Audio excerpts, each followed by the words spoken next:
secret. It's not a fairy tale. It's not made up. Jonah was in a whale for 3 whole days. 1, 2, 3. The greatest treasure, the word God's people wrote. It's in the Bible. When Noah built a boat, and it rained and rained. The rainbows in the sky to show God's promises are true. And the rainbows in the sky to show the world He's the only way for your everyday.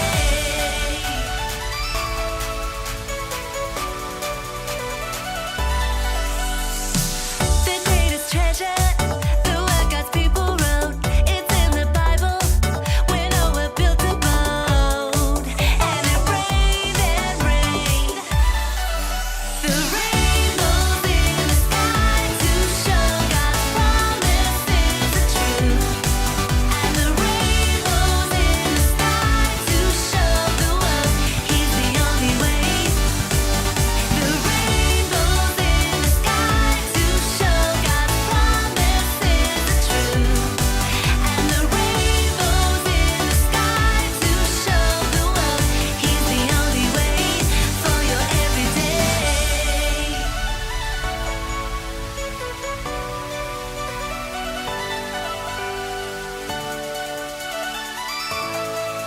the sky to show God's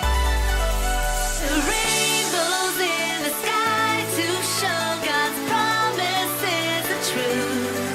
And the rainbows in the sky to show the world He's the only way. The rainbows in the sky to show God's promises are true. And the rainbows in the sky to show the world He's the only way for your everyday. He's the only way for your everyday.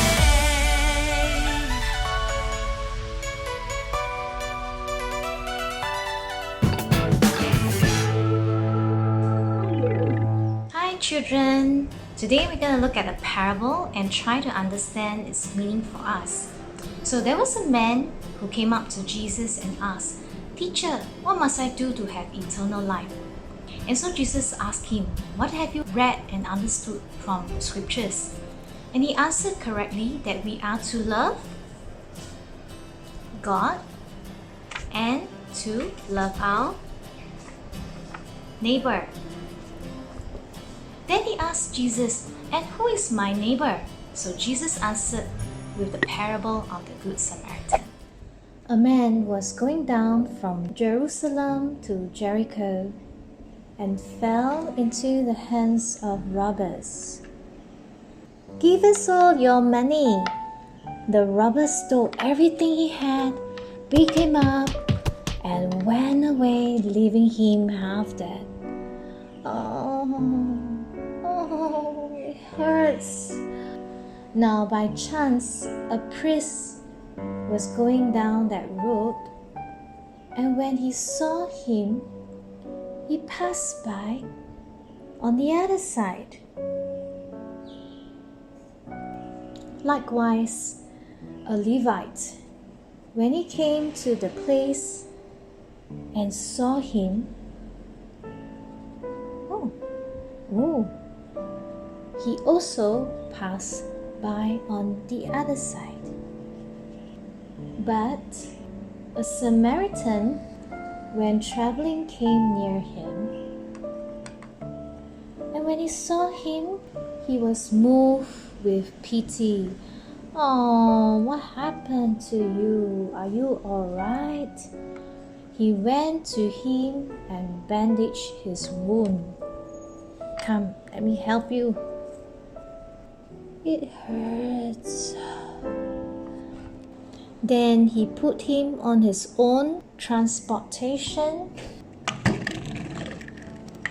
"Come on, let's get you to your inn so you can recover."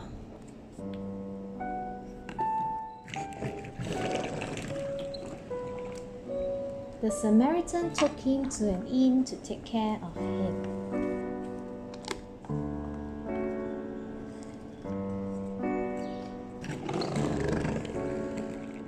The next day, the Samaritan took 2 coins and gave them to the innkeeper.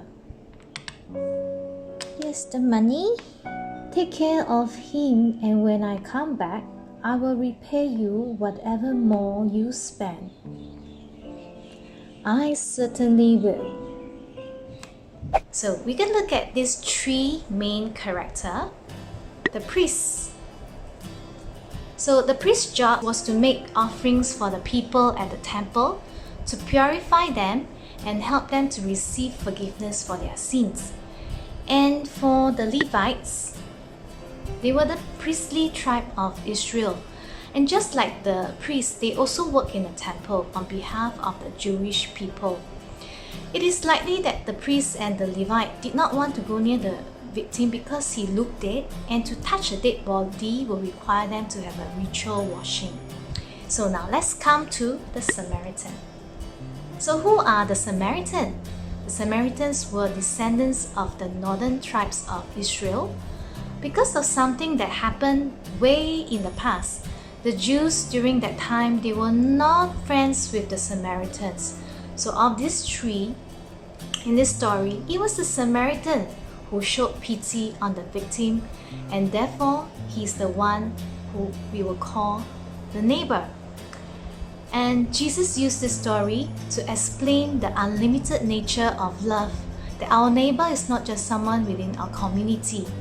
Our neighbor is anyone in need of love and mercy. Instead of asking who deserves our love as a neighbor, this parable teaches us that to love beyond the confinements of our community and religion, and treat everyone just as how we would like to be treated. So now we have come to the end of this parable. Ask yourself a few questions. Number 1, why do you think the priest and the Levite avoided the victim? Number 2, how do people your age act like the priest and Levite in the parable? And number 3, have you ever felt helpless like this victim in the story? When and why? And number 4, when have you been like the Good Samaritan in the story by helping someone who was in need? And number 5, who was most like the victim in the parable who needs our help and prayers today? It can be someone who is just very close to us. So please share with us below your comments. We love to hear from you.